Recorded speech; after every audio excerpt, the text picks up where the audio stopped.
10 মিনিটের আবেগ মাগো 5 মিনিটের মন, কে তুমি মা দেখতে দিলা না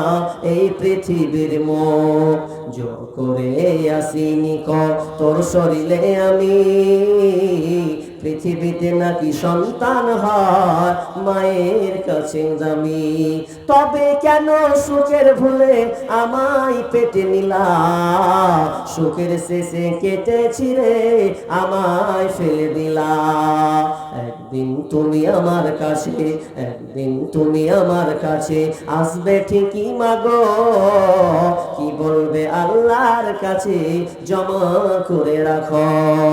আমি তো বেঁচে গেছি, আমি তো বেঁচে গেছি, বেঁচে গেল মান, নইলে লোকে বলতো মরে অবৈধ সন্তান, একটু অবৈধ সুখ পেতে মা আমায় পেটে নিলে, কলঙ্কের ভয়ে তুমি আমার ছুঁড়ে ফেলে দিলে,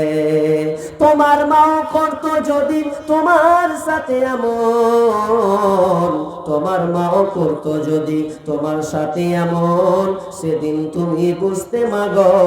মৃত্যুর যন্ত্রণা কেমন, শুধু মুসলিম বলে নয়, মুসলিম হিন্দু খ্রিস্টান সবার ক্ষেত্রে এই আপনার জিনাটা আপনার মানে লিপ্ত হয়ে গেছে, সেটা মুসলিম বলে নয়, হিন্দুরা পর্যন্ত এই জেনায় লিপ্ত হয়েছে, এই জন্য কবি এটাকে তুলে ধরেছেন, শুধু মুসলিমকে টার্গেট করে ধরে নাই, এটা হিন্দু খ্রিস্টান সবার জন্য কবি এটাকে তুলে ধরেছে। জিনার সয়লাভ চলছে, আর জিনা করে দিচ্ছি আমরাই, বাপ মা গার্জেনরা।